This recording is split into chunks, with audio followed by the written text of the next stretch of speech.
they become really anxious and hesitant to board a plane because they think that they're going to be done on this one and not be able to go back to their jobs. And I mean, if we look at the basic fundamental rights for someone to be able to put kai on their table, and then look at support structures. So you're paying your debt back, but at least you don't feel like you're being hounded and policed. Then that will ensure that there's a better dialogue between two systems in two different countries. I mean, it was pretty, just to add, I mean, it's pretty odd. My best mate who lives in Manly in Sydney was Facebooking me last week asking, can I enter the country? You know, has this law passed? And I think that sentiment is quite broadly shared across Kiwis across the world. And in a way, I think that's exactly what the government was intended to do. This is looking like they're doing something about the massive student loan problem and burden without actually looking at the solutions. Now, I believe in carrots, as I said, not sticks. I've been sitting next to Winston on the select committee and asking questions around what discretion IRD has to come to arrangements, and they do. They've got a huge amount of flexibility. But what I question is actually how that's being applied and how they're communicating, letting Kiwis with student loans know how they can access that. When it comes to the way to address it, addressing Kiwis at the border isn't the way forward. It's coming to those agreements. Now, what I've also been questioning the government was what work's being done, given we know most of the Kiwis overseas are in Australia and the UK, coming to an agreement with those governments that we could be maybe paying loans through payroll taxes in those countries. Now what we hear is the officials basically throw their hands up in the air and say it's impossible, so we haven't tried. Now I'm not promising that we could make it because it's obviously not in Australia or the UK's direct interest, but I think this is something the government should be actively investigating, opening those channels of communication, because they could have a real big difference for those up to 1 million Kiwis overseas. So they could be contributing towards their student loans while they're earning overseas. We could also be investigating little things such as pay-as-you-go for websites, in the sense that, much like calling a government department, stop an 0800 number, but given we're mostly engaging online with devices like these and chewing up data, maybe we could come to an agreement where government websites basically pay for you, much like an 0800 number, so you can contact them free. Something little, because I know mates overseas who basically don't have a great deal of money and they can't afford to access the internet and communicate that way.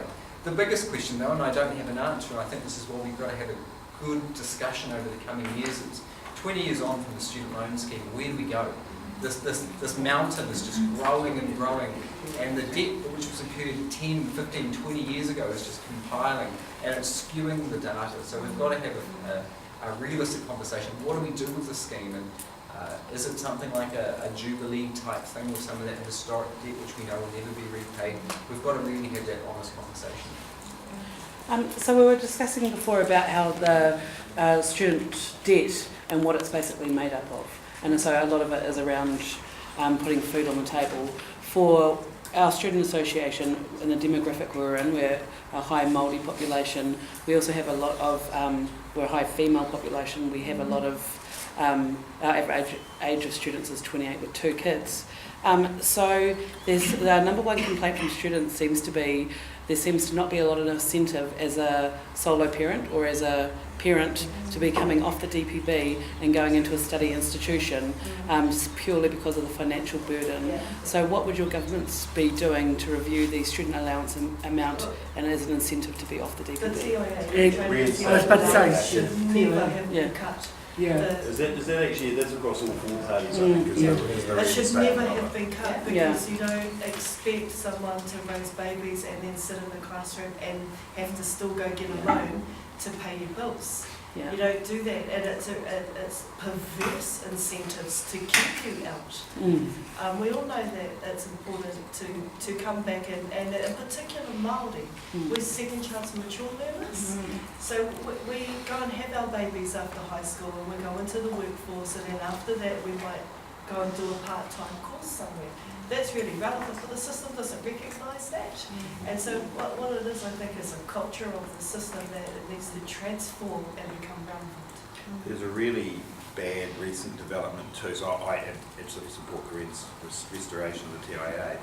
Under the benefit changes, the so-called job seeker allowance, I've been dealing with 2 cases now where people are trying to get back to study, but are being effectively told you can't do that, you've got to go away and take a minimum wage job, rather than go and undertake that extra study, and that is an absolutely ridiculous outcome. So we've got to look at benefit policy and its interaction with support for training. And your overall point is the one that I think we've all made in one form or another, which is that students remain the only group in society that we tell to borrow money to eat. You know, every other group in society is told, if you have difficulty with this, there is a way of you getting support, and that's why in our different ways we all believe that allowances need to be expanded out. But on the question of the TIA, I mean, that's why I was in student politics with Paula Bennett. 18 years ago, I sat in a room just like this with her, and she was the president of the Massey Albany Students Association and was a member of the Alliance, I think, at the time.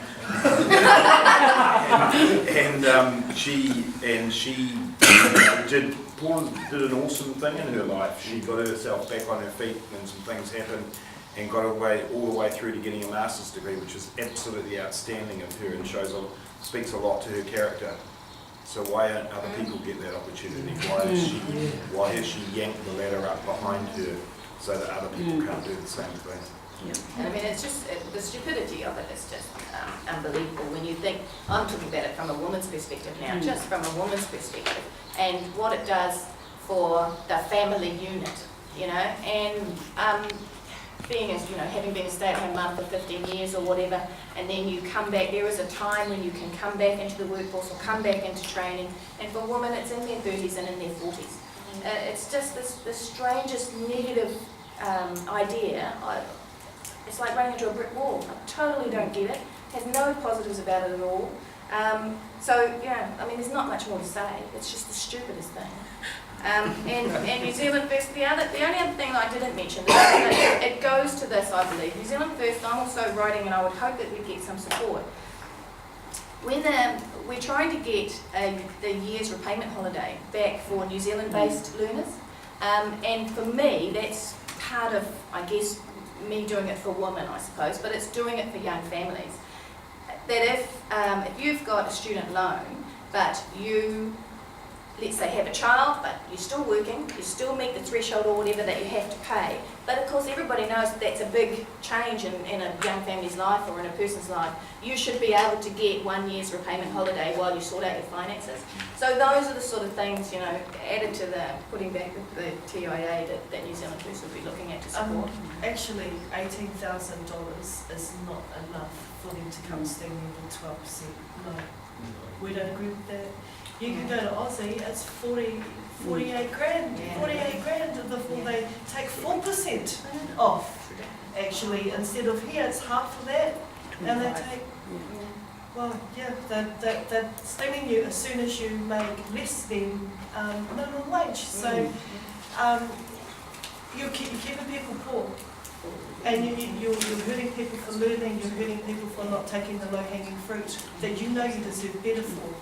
So I think it's a culture of the system needs to respond and be relevant to the changing demographics that we've always had. Or go and study in Aussie, it's cheaper, it's better. It's warmer, but there's snakes. Yeah, And spiders. Spiders. That's right. Yes.